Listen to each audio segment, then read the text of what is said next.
Before Columbus ever crossed the Atlantic, cities flourished in America. Massive trade networks spread across continents, pyramids touched the skies, and democratic governments thrived, all before the first European ship landed. But most people have no idea, because this story, it's been left out of history books on purpose. We've been told a version of history where America began in 1492, but that couldn't be further from the truth. Long before Columbus, long before any European knew these lands existed, native nations were thriving. What they built rivaled the greatest civilizations in the world.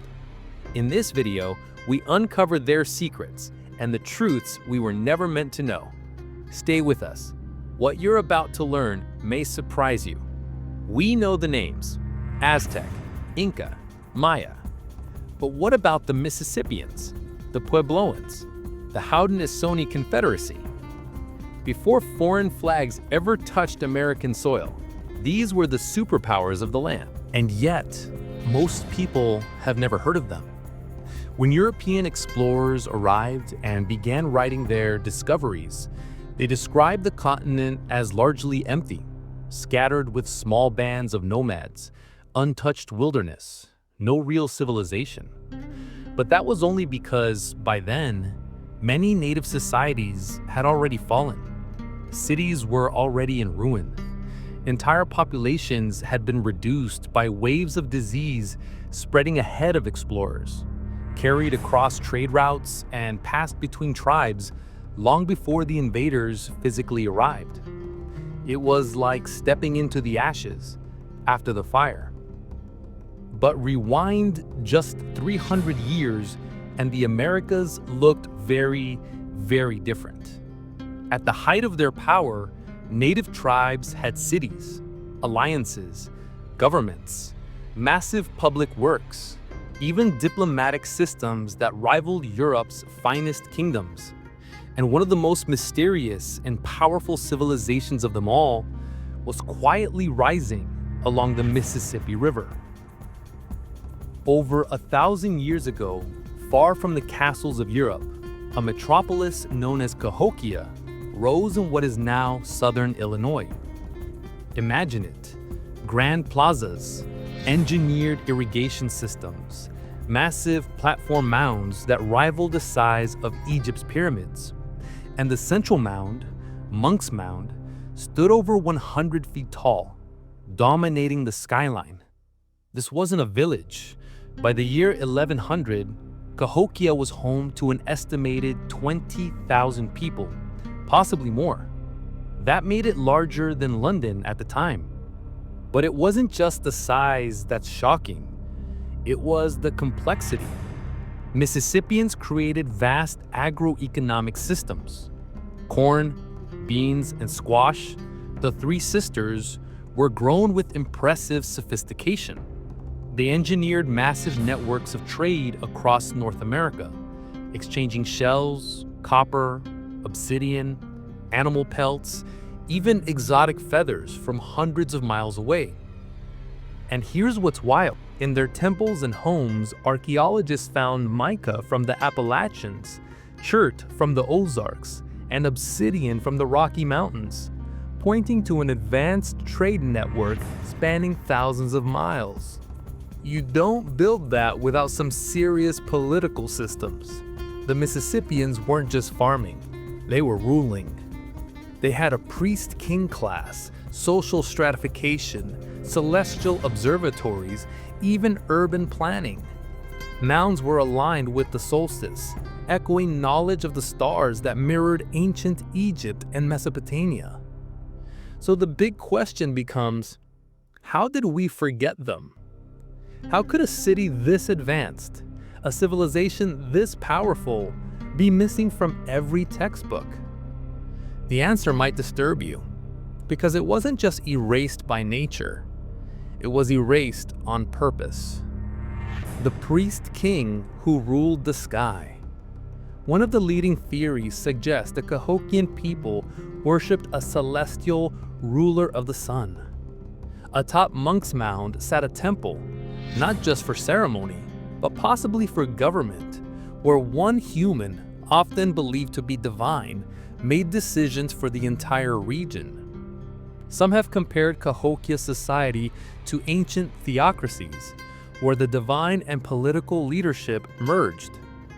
That concept terrified European missionaries.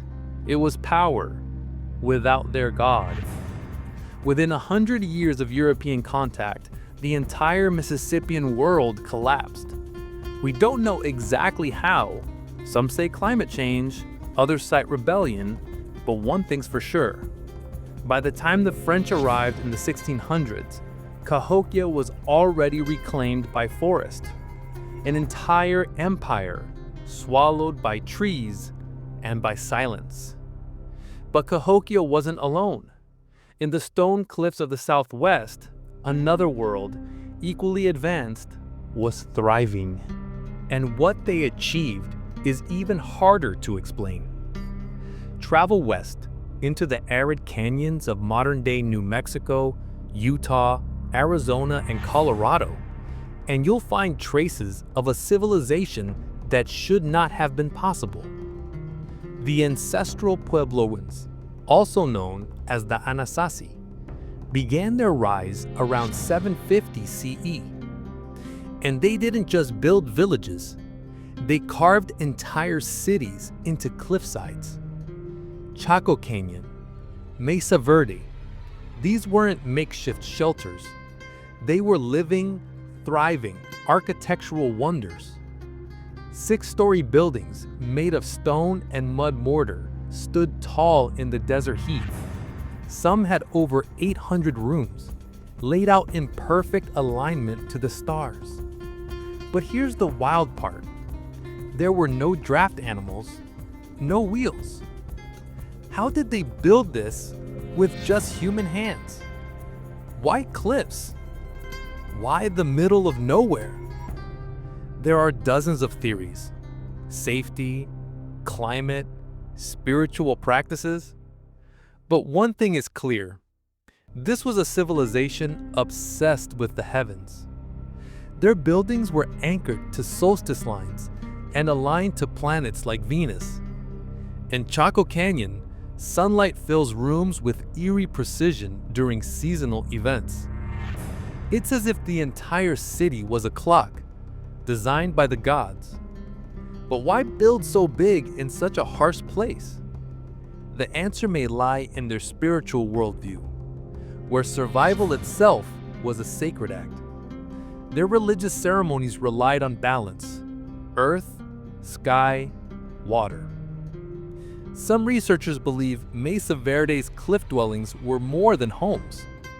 They were portals, interfaces between worlds, safe havens guarded by the very stone. Near Chaco Canyon, archaeologists discovered something strange. Dozens of gigantic straight roads stretching out from Chaco in all directions. We're talking perfectly linear roads across rocky terrain, sometimes 30 feet wide, leading to nowhere. No villages, no towns, just open desert. These weren't trade routes. They weren't for carts. No wheels, remember?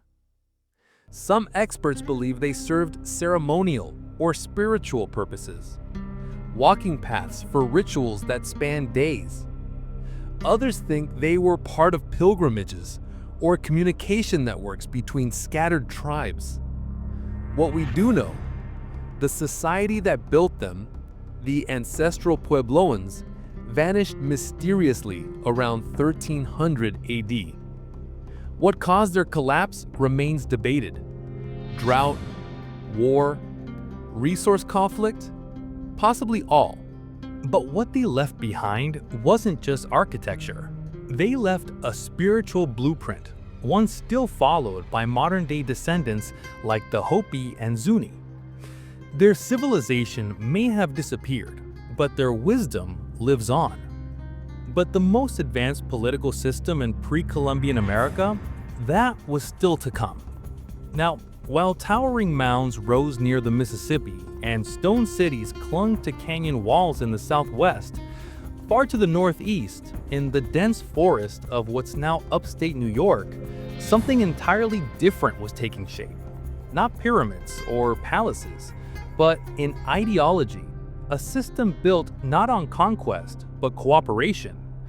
The Haudenosaunee Confederacy, more commonly known as the Iroquois, was a union of tribes who declared that peace was not just possible, it was foundational. And here's something that might shock you.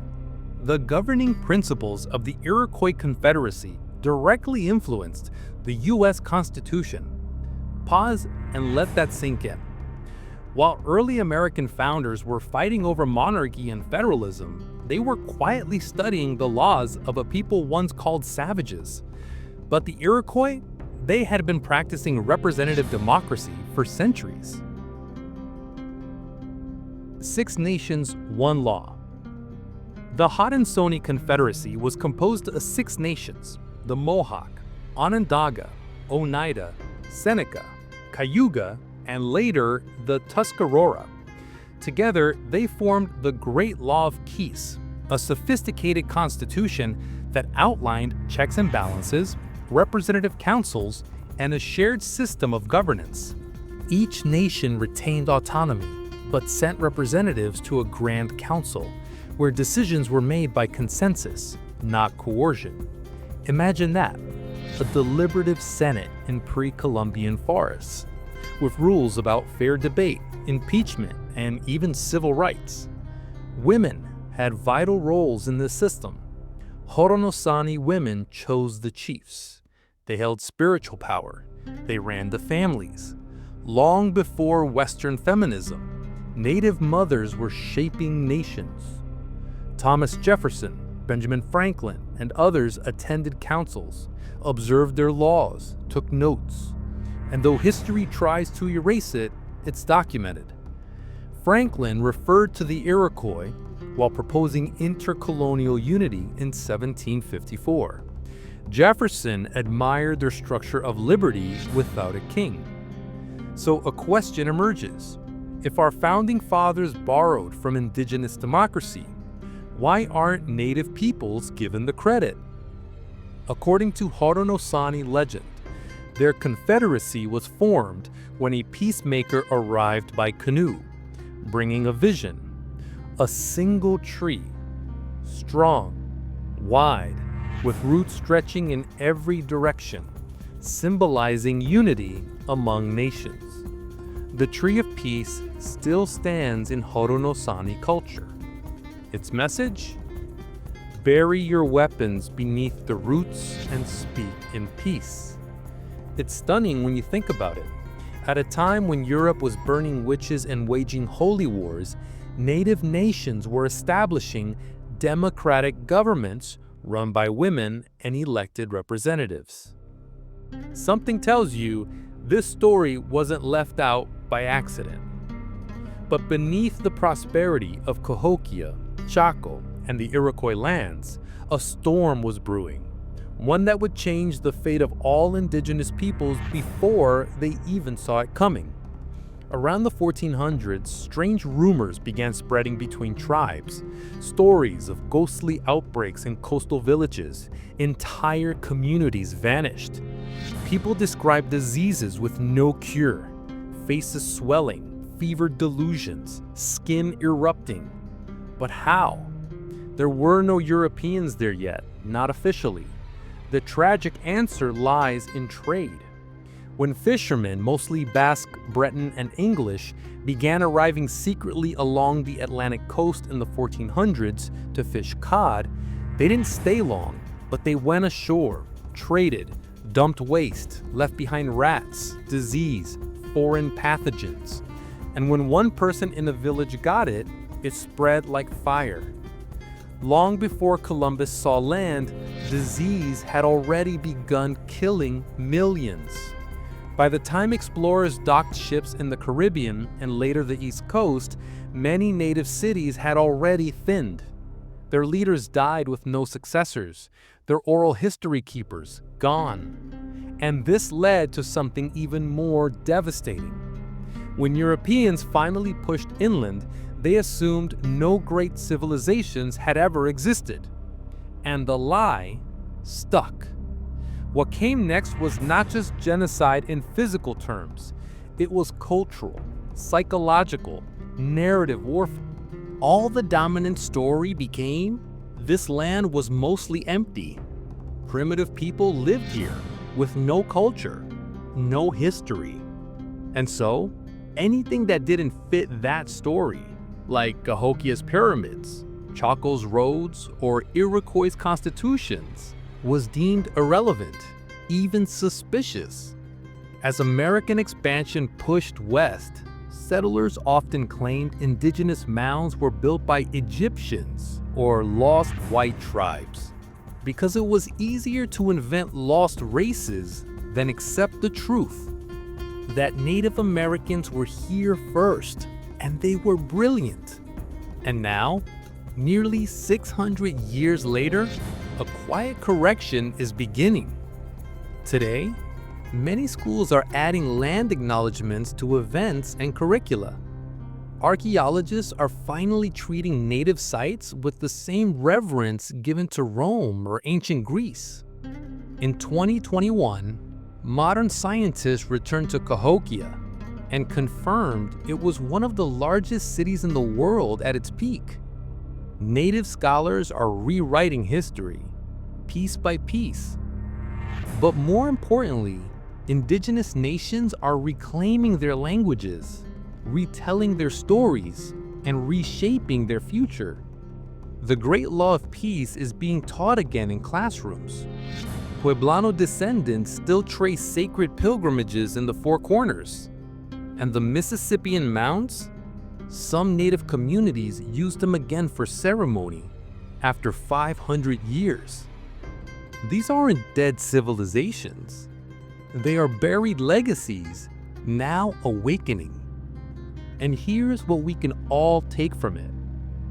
America didn't begin in 1492. It began in the sacred chants of elders beneath trees, the planting of 3 sisters under the sun, the meeting of leaders who governed with respect instead of domination. Before a single European flag touched this land was already thriving. In 1908, a farmer in Oklahoma discovered a massive buried complex. 8-foot-tall skeletons, ceremonial masks, precious stonework. The site was quickly shut down. Today, it sits, forgotten, beneath a parking lot. No formal excavations have been allowed. Some say it challenges what we think we know about ancient America. Maybe that's true. Or maybe we just haven't been asking the right questions. What does all this mean? For us, we're standing on stories, living in cities built on forgotten capital cities, walking on top of spirit roads and sacred grounds. But more than that, we're inheriting the responsibility to remember, to ask not just what was left out, but why.